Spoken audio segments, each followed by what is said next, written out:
Well, hey, my friends, I'm so glad that you are with me today on the podcast. I am doing an interview that I have never done before. A family, three generations of artists in the same family who are all doing incredible things in their own right. And I wanted to have them on today, Mary and Christine and Caitlin. So, guys, welcome to the podcast. So glad you're here. Thank you. Nice to be here. Thanks for having us. Awesome. Christine and I have gotten to know each other through our mentoring program and that sort of thing. And Christine, so enjoyed getting to know you and that sort of thing. Why don't you take an opportunity to introduce mom, introduce your daughter, and kind of tell us what is going on and why this is such a special occasion anyway. All right. It's crazy. Thanks, Matt, for having us and giving us this opportunity. So cool. Three generations of artists and all women, which is a lot of fun. This is my mom, Mary Reilly. She started Creative Brush Studio 30 years ago this month. Wow. And then I joined Creative Brush 15 years ago around this time, not sure the exact time. And then my daughter is officially becoming an artist in her own right and has just won third place in an art show in the college she's at, and had a piece accepted into the Freedom House Museum in Alexandria, Virginia. So definitely a budding artist, but definitely becoming established. I love it. Well, this is such an honor really to be able to interview y'all, because I love it when things stay in the family and we get to build on, the history and the longevity and the work that, our I don't want to say ancestors, but our moms and dads and our grandmas and grandpas have done. Mary, roll back the tape for you.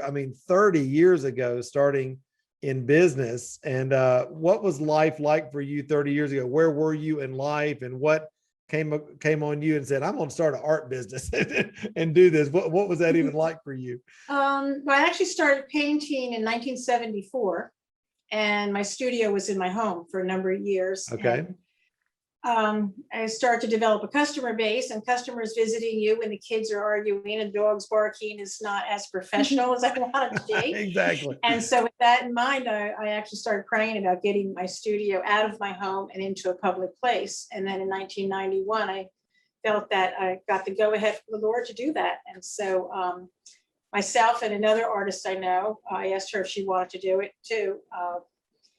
And so we started in the second floor of a law office building.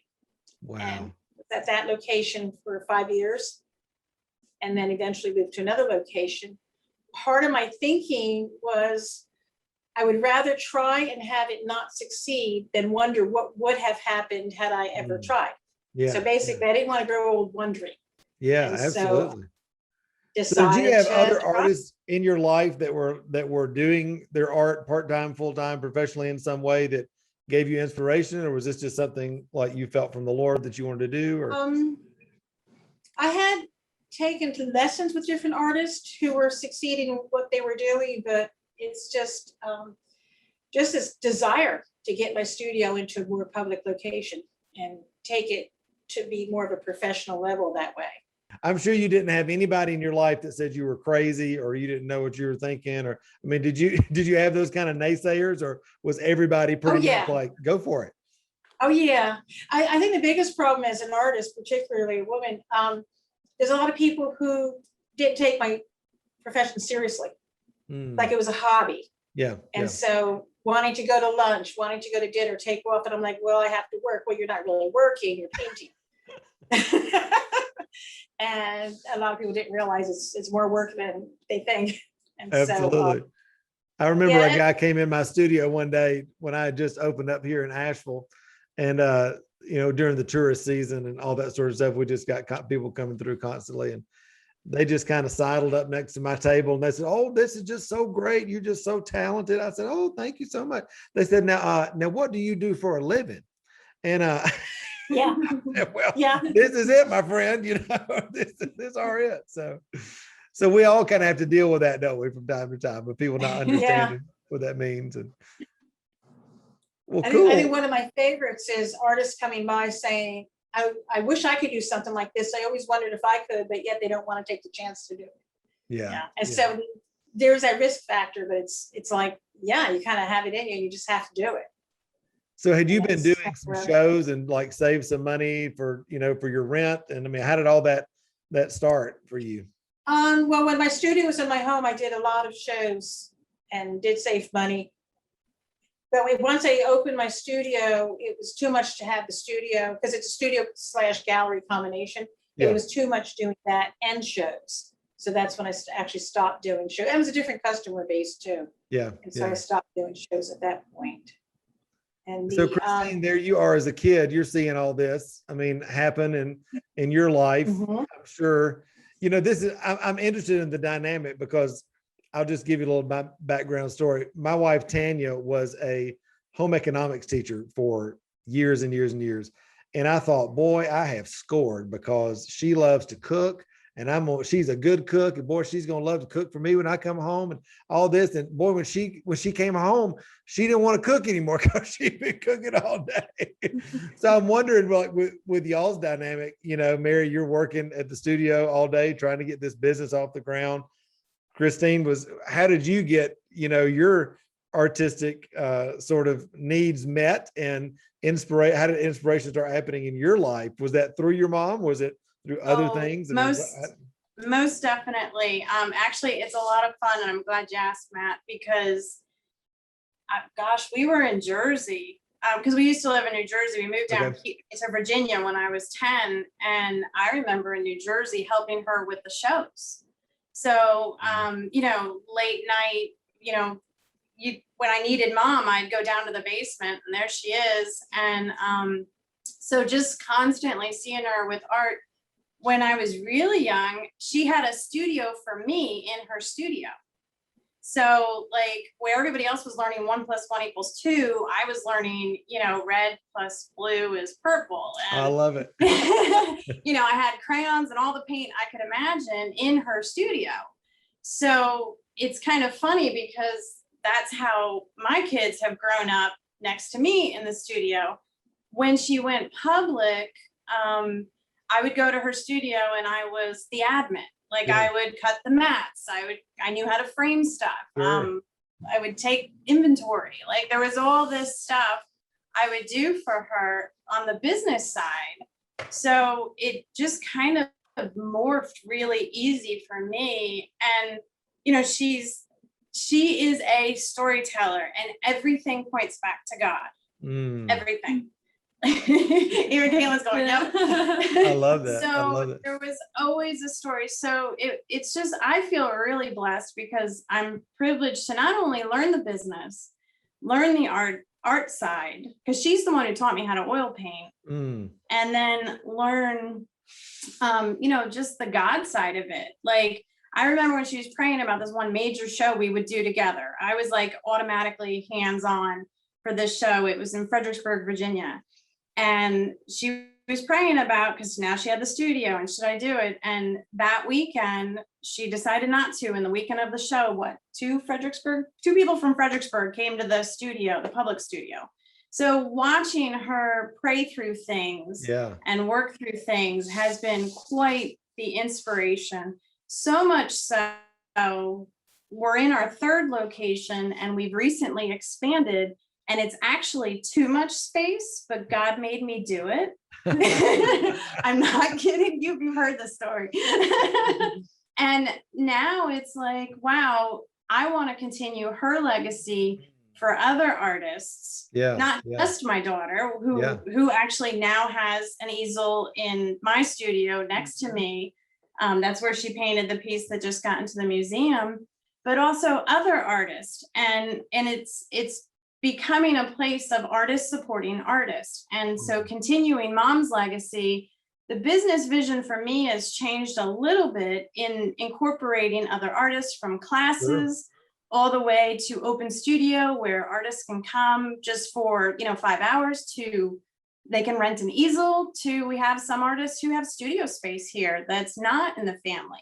All 3 of us, our studio is here. But, just being able to be that support and that starting out of getting your studio out of the basement into a public place like mom did, and then what mom did for me, and now I'm doing for Caitlin. So it's really cool. I just love it because I think, I'm hoping people are getting this, that, the ground that Mary, that you had to plow and that you had to cultivate and that you had to break ground in, all the new stuff. Now Christine didn't have to do as much of that because now she can ride on the highway that you've already made. And Caitlin, the same way. Caitlin, I'm wondering for you, wow, as a young woman, just getting out on your own and college and all that sort of thing, what does this look like for you as a woman who's trying to find her voice? And especially, I'm just thinking from the empowerment side of things, like to be able to see entrepreneurship as a real and viable thing for you and with your art. I mean, this is totally normal now, 2 generations. So what does that do for you? I mean, just from a confidence and vision perspective in your life where you are? Oh man, that's a really tough question. I don't like, because I'm used to it. Yeah. I'm used to living like this life and seeing them and everything. But I do see I have kind of a privilege, at least in like the art world. I grew up learning all about it and everything, and the college classes I had to take at Nova, and like I was one of the better students because I already had that foundation. I didn't have to learn as much. Yeah. So I do see like that privilege from them, and like that plow work making my life a little easier with my art career. So it's been so nice. good. And also you're a combo. She's really a combo of the two of us, which is a lot of fun. I love it. Where mom is a portrait artist. That's her bread and butter. And I'm a landscape painter playing with some, abstraction, and Yeah. I love color. And this one loves to do portraits all funky. And in pastel. So she's picked a different medium. Isn't that something? But a unique voice, but again, standing on the shoulders of, which is, Yeah. which is so awesome. This is just so exciting. I'm just, all of you guys are beaming, and this is so awesome. I'm thinking, Mary, when you started this 30 years ago, did you have any idea, any thought that maybe Christine would pick this up? Or do you have other kids? I mean, I don't know if I Christine's do. the only one. I have another daughter, and her forte is writing. She's Wow. an excellent writer. So Yeah. that's the artistic gene in the literary sense. Christine was actually, when she was in high school, she got a few scholarships for art to college. And so it was really excellent with art. I could see that right from the beginning. And then at some point, she didn't seem like she was going to go that direction. She actually went on the missionary field for a while. And I never wanted to push her, Yeah. because I knew she had to. Arts is a kind of field you have to want to and Yeah, have it sure. in you to do it. And so I just kind of backed off. And I have to tell you, I have to say she was an excellent assistant to me. And I teased her that I lost an excellent assistant when she decided to go full time with her art. So Oh, I love it. I another love it. excellent assistant. But so I always saw that, and I really do feel blessed to see my daughter and granddaughter kind of doing this also. And then I actually have another granddaughter who's also pursuing art in school. So it's definitely in the Isn't it family. something? I love it. Mhm. How is, 30 years of doing this? I mean, for both you and Christine, how has the business changed over this time that y'all have been working together? And I mean, what are the things that you kind of took for granted, maybe were your bread and butter back 20, 30 years ago, that have changed now, and maybe some of the things that are even the same? So years ago, when I did sales tax, I would get the form in the mail from the state, and I'd have to fill everything out by hand, write a check and mail it in. And now I have to fill it in online in a special form, and then have an automatic subtraction from my checking account. So just Yeah. little things like that. Yeah. Ways to market. We didn't have social media. Christine's still been trying to deal with me on that one. I would buy advertisements in local newspapers. They no longer exist. Well, there is one paper still, Discovery Publications, but which comes out monthly. But the daily newspaper in our area, anyhow, is kind of a thing of the past. So yes, how to market has changed. Mm. And and I think it all really boils down to technology is the biggest thing. Yeah. Yeah. It's been a learning curve. I think for all artists, I mean, I would think both of you guys being in this business for so long together and separately, I mean, relationship, right, is the core of any strong business, art or not. And I'm sure that for both of y'all, it's not only the advertising things you do, but also it's still, as much technology we have, it's still word of mouth and treating people right. Yes. And all of Absolutely. that. We You all have have some clients that have been like with you, like we did something for mom, then did something for her and her cousin Yep. and that sort of thing. Yep. Just on- Yep.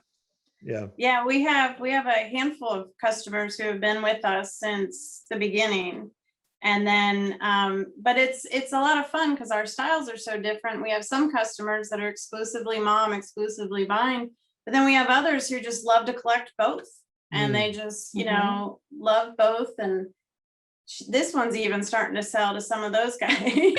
Yeah. So our customers are going to start to have 3-generation walls. And That is so awesome. You know, we've got a family here in the Southeast called the Moulthrops, who are started, they're wood turners, do sculptural wood turning.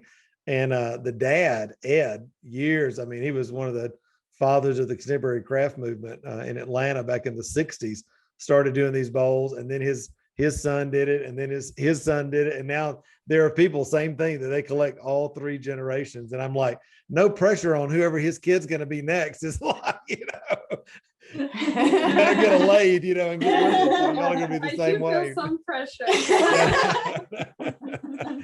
I love that. I love that.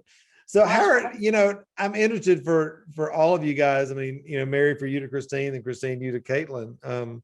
How do you nurture creativity in your kids, but also at the same time allow them to find their own voice and find their own way so that they don't feel the pressure of becoming you? That's a good question. I think for me, I just always made art supplies available to the kids Yeah. so that they could just on their own begin to create and never discourage them. I've seen people discourage their kids Yeah. from pursuing art, like, well, you can't make money doing that, and they'll, you know, move them away from that field. And it's a legitimate field. That's right. So it's like, That's yeah, right. if you want to go for it, go for it. Yeah. Well, I'm always the half glasses half full person, Yeah. or not I can even tell half that. full, full. I'm very much an optimist. So I'm like, yeah, you want to try it? It'll work. Go for it. You know, Yeah. just I how love we've that. expanded and doubled our size and stuff over the years. So just encouraging them to not be afraid to try it and not feel like they had to do what I do. Yeah. So I Yeah. like working on it at an easel in my studio when the weather's so. And this one loves going out on the field and painting plein air. And I'll do that as a hobby, but yeah, I want comfort of the air conditioning. Exactly. What about you, Christine, with Caitlin? I would say that there was never any pressure. So obviously, you know, I have 3 kids. Both my sons are capable, but then that goes to show you the pressure I don't put on them because you know, Zachary, my youngest, is very talented, but he's like, I like math, and my other son likes science. Whereas Caitlin, I would say same thing, had crayons, paints. I teach as well. So she was always coming to my camps and classes, and there was no pressure. Like, my boys have done some of my classes and they're like, I'm good. She's like, no, let's go. Let's keep going. Yeah. Can I come back? Like last semester, she didn't have enough art in college because she had to take all those other classes that you. Yeah, have to exactly. take in What college. is that about? And she's like, Mom, can I join your class? And I'm like, yeah, absolutely. So. Well, then also, I was doing a business degree. I thought I was going to go into human resources because I like psychology and team building and whatever. Yeah. And I just wasn't liking all the classes I had to take. And I had a creative brochure for an English class. I showed her and she was like, Caitlin, you have an eye for graphic arts. I was like, oh, okay, let's switch my major then. I love art, so that works. Isn't that something? It's just amazing, I think, for all of us, just, you know, with our kids and with, you know, with even our parents, letting each other find our way, you know, not having those expectations on each other is so huge. I want to give you guys an opportunity. You know, I think about things that often get left unsaid in relationships. And I was thinking about this today. I thought, you know, this would be a really nice way to kind of close up an interview, to allow each one of you to be able to say to whoever you want to, their city, to all 3 of y'all, to say thank you for something that has meant a lot to you, that the other person or other people have done on your journey as y'all have walked this thing out together. So I'm going to leave it there and say, whoever wants to start can start. We're going to have a kumbaya moment, but what are the things that you think, something you want to say thank you to somebody else for? I can start. Okay. So, Grandma, thank you for introducing me to oil painting and just like teaching me the basics of all that. So now that I am doing more oil painting, it's because of you. I'm able to build upon that. And then also, like, other than art, you really are like a counselor to me, and you're always just there. I'm gonna get so emotional. Oh gosh, we didn't pull the tissues. Yeah, so thank you for always being there for me. Besides in the art world, like, you're a good grandma. Oh, thank you. And then Mom, thank you also for teaching me so much. She really breaks me out of my shell, like pushes me to the furthest. And my talent has developed so much because of her and her just inspiration and her ambition and perseverance, just like all that. It's just so inspirational. So thank you. Love that. Thank you. I'll go. Okay. You can feel handle it. I'll start with the easy one. You've been an inspiration. Okay. Her just love of all things crazy. Tries, her breaking out of the box. I don't know. It's like you take what I give you and you just run with it. I'm like, oh, and you're my best critique. I love getting her to critique my pieces. I have one right there that I need her to critique. And then I just love you. You're just awesome. I just love you. I just love what you're doing. I'm her biggest fan by far. Love that. She's just such an inspiration. Mom. Oh goodness. Wow. Talk about pioneering. I can't look at her, so I'm gonna look at you, Matt. Yeah. No problem. I didn't grab the tissues. Talk That's about right. Hold it pioneering. together. Pioneering the business, the art world. Back when she started, women artists were not respected. I mean, women were teachers, nurses. That's something that significantly changed, and secretaries, So watching her pioneer not only the business world, but the art world, where, women just didn't do that back then. And taking the risks and the courage and the bravery, it's just been, I can't look at you. It's been incredibly inspiring, amazing. I could not be the person I am today if it wasn't for my mom. Come on. And Mary, what about you? No pressure, right? To end Well, this. Okay, well, I'll start with Caitlin, because Christine said something that really struck me also with Caitlin. Caitlin's the best critiquer. Yeah. And you can, like, when I get stuck on things with portraits, I'll call her in my studio and I'm like, what do you think, Caitlin? And so she's been great and a huge encouragement and just making me feel special as a grandma, regardless of art, just kind of, I'm gonna cry. And then Christine has been, I know she's my daughter, but sometimes I forget and I think we're the same age and we're friends. And that's been kind of cool. It's been more of a friendship relationship and not necessarily a mother or daughter. So that's been really encouraging too. And both of them have made me, well, Caitlin wasn't around 30 years ago, but when I started, Christine was in high school. Were you in high school or? Yeah, barely. When you went public, I was barely in high right. school. She was elementary when studio was in my home, but over the years, she never made me feel like I was neglecting her because I was doing art. She would just come right alongside, go to shows with me, help me hang the artwork, take it down, and just being there so that I could pursue my art. They always made me feel like I could do it. And I don't know what to say. But I have to throw in a thank you for my husband, if that's okay. Absolutely. Because before I started painting, I knew somebody who painted, and I used to say to my husband, I wonder if I could do that. I said that different times. And finally he's like, you're not going to know unless you try. And so he encouraged me to start taking lessons. And that's probably, Wow. And of course, thank you to the Lord, because every time we get stuck on anything, we pray and he gives us the answers. It's been pretty amazing. That'd be a whole nother story. How much that has meant. That the reality of feeling him walking alongside us, helping us navigate the art world. Yeah, because that's not an easy thing, right? I mean, just to kind of be No. on your own, and any story come to mind in particular for you guys of like one breakthrough or a moment where you could, man, he was there for you. Probably the recent expansion. Yeah. Well, like this recent. Okay, so Matt, you get a thank you.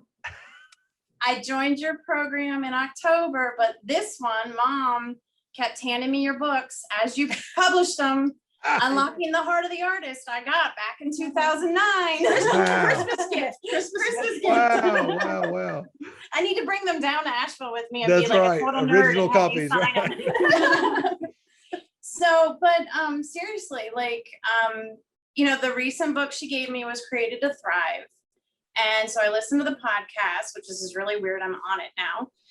And really just stirred that, like she's modeled it, but it stirred within me the okay, God, we're gonna co-labor this, we're gonna do this together. You created me to thrive. I don't need to strive. What do you have plans for me?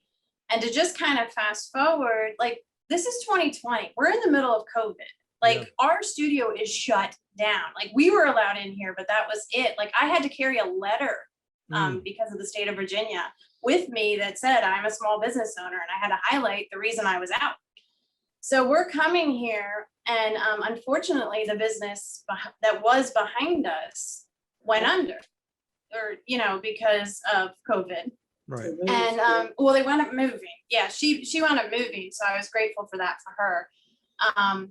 But basically I was in the program, I was learning, this one's optimism plus your just fatherhood of you can do anything with God, just go for it. And and all of a sudden the landlord or the property manager comes to us and is like, I've got this space behind you, do you want it? And I was like, this is crazy. Like I always visioned going into this space. I'm looking at it, that's why. Sorry. It's over right there. It's behind you. It's behind you. That's right. Okay. And I'm like looking at it going, this is nuts. Well, she's like, that's up to you. This is your call. And I'm like, And it was literally just really, really constantly listening to Artists Rise Up, the books, all the things, the podcast, Kate and Trent Freeman, their testimony, the podcast that they did. And the Lord just being like sign after sign after sign that we're supposed to expand. And I'm like arguing with him. I'm like, do you not know we're in the middle of a pandemic right now? This like, this is insane. Like, you're crazy. And then it was like, and then I kept going, give me a sign, give me a sign. And she was just praying because she's just like, this is you. If you say no, I'm on it. If you say yes, I'm with you. And I literally came in here time after time in tears after listening to stuff. Like, I think God's saying to do it. And she's like, all right. And sure enough, like I said, Lord, and he's like, I finally heard the snarky voice of God. Okay. He can get snarky. And he was like, remember this? How many signs do you want me to give you? Because literally negotiating with the landlord, like everything. Like I wound up, because I was like, started reaching out to different artists I knew. And I was like, is this something you'd be interested in? I had more than enough artists sign up. Wow. Like it was crazy, but God, the encouragement of your program, the encouragement of Mom. This one, I do have to add, she's been my biggest cheerleader as well. Like when I was finishing my art degree, I was so in tears, and this one would just rub my back. You can do it, Mommy. Just one more page. But like the support of my family, the support of Mom and Dad, like my dad would come in and paint the walls. My husband knocked down the walls. Like it just was incredible. And God is just, it's just, that is the biggest testimony I would say we have. I think the one scripture we kept going back to was we can walk on water. Yeah. Yeah. Yeah. Come on. I love it. Yeah, right. If we keep our eyes on the Lord, we can walk on water. And so that's what we're doing. That Yeah. is so good. And it was, and just to encourage other people listening, the walking on water, the whole parable of, Peter stepped out of the boat, yet still sank. But Jesus immediately reached down and they walked back to the boat. Yeah. They continued to walk on water. So you may sink because then waves are real. Right. But Jesus is immediately there to grab your hand and then continue walking. And so that is just okay, God, you got this. And it was still scary. It was still scary. Yeah, absolutely. But it's like, he doesn't call us to be perfect. He calls us to give him our yes, right? We just keep saying yes and keep holding his hand and walking. And I love that. I love it that 30 plus years ago, Mary, you said yes, that Christine, you've said yes, that Caitlin, you're starting to say yes and doing everything. And I mean, that's the kingdom, right?